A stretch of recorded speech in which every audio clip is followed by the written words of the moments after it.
আবাস যোজনার বাড়ি সার্ভে করতে গিয়ে প্রবল বিক্ষোভের মুখে সমীক্ষক দল। ঘটনা বাঁকুড়ার কোতুলপুরে। গ্রামবাসীদের বিক্ষোভের মুখে সমীক্ষা না করেই ফিরতে হলো সমীক্ষক দলকে। একই ব্যক্তিদের বারংবার বাড়ি পাইয়ে দেওয়ার অভিযোগ স্থানীয়দের। আবাস যোজনার সমীক্ষা করতে গিয়ে ফের প্রবল বিক্ষোভের মুখে পড়তে হলো সমীক্ষক দলকে। আজ সকালে ঘটনাটি ঘটেছে বাঁকুড়ার কোতুলপুর থানার গোগরা ক্ষেত্রপাল পাড়ায়। বিক্ষোভকারীদের দাবি, যতবারই সমীক্ষা হচ্ছে ততবারই আসল প্রাপকদের বঞ্চিত করে বারংবার বাড়ি পাইয়ে দেওয়া হচ্ছে সুনির্দিষ্ট কিছু ব্যক্তিকে। তালডাংরা ভোটের কারণে পিছিয়ে যাওয়া আবাস যোজনার সমীক্ষার কাজ দ্রুত শেষ করতে জেলা জুড়ে নামানো হয়েছে মোট 800টি দলকে। আর সেই সমীক্ষার কাজ শুরু হতেই বড়সড় ধাক্কা খেল আবাস সমীক্ষা। আজ বাঁকুড়ার কোতুলপুর ব্লকের 4 জন আধিকারিকের একটি সমীক্ষক দল গোগরা ক্ষেত্রপাল পাড়ায় আবাসের সমীক্ষা করতে গেলে স্থানীয় বাসিন্দারা তাদের ঘিরে বিক্ষোভ দেখাতে শুরু করেন। বিক্ষোভকারীদের দাবি, বারংবার সমীক্ষা হলেও আসল যাদের বাড়ি পাওয়া প্রয়োজন তাদের বাড়ি না দিয়ে বারংবার বাড়ি পাইয়ে দেওয়া হচ্ছে গুটি কয়েক পরিবারকে। স্বচ্ছভাবে সমীক্ষা হলে তারা এলাকায় আবাসের সমীক্ষা করতে দেবেন না বলেও স্পষ্ট জানিয়ে দেন।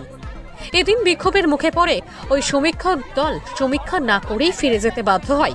সমীক্ষক দলের দাবি, বাড়ি দেওয়ার ক্ষেত্রে তাদের কোনো ভূমিকা নেই। তাদের আবাসের যে তালিকা দেওয়া হয়েছে সেই তালিকা ধরেই তারা সমীক্ষা করছেন। বাড়ি পাচ্ছে তাদেরকে বাড়ি দেওয়া হচ্ছে, কেন কিসের জন্য বাড়ি দেওয়া হচ্ছে তাদেরকে?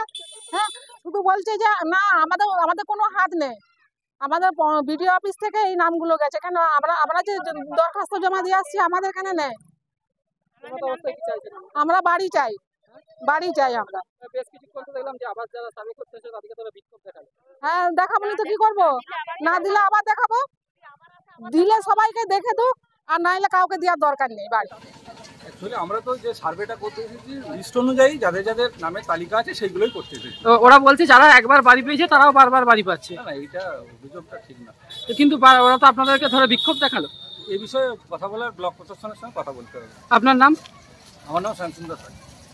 বিক্ষোভ বলতে অ্যাপস দিয়ে সার্ভেটা চলছে, আর সার্ভের ব্যাপারটা পুরোপুরি বিডিও অফিসই জানে। আর এটা সার্ভে লিস্টে যাদের নাম আছে তাদেরই বাড়ি সার্ভে হবে, আর বাকিটা বিডিও অফিস থেকে জানে।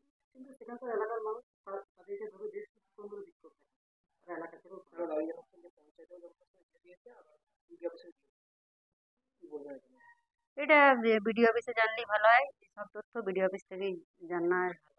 আমার অভিযোগ করছে যে যারা উপযুক্ত বাড়ি পাওয়া তারা পাচ্ছে না, যারা বারবার বাড়ি করছে তারাই। এটা আমার জানা নাই। লিস্টে অ্যাপসের মাধ্যমে লিস্টে যাদের নাম আছে তাদেরই বাড়ি সার্ভে হবে, এর বেশি আমার কিছু জানা নাই। এর বেশি কিছু জানতে গেলে বিডিও অফিস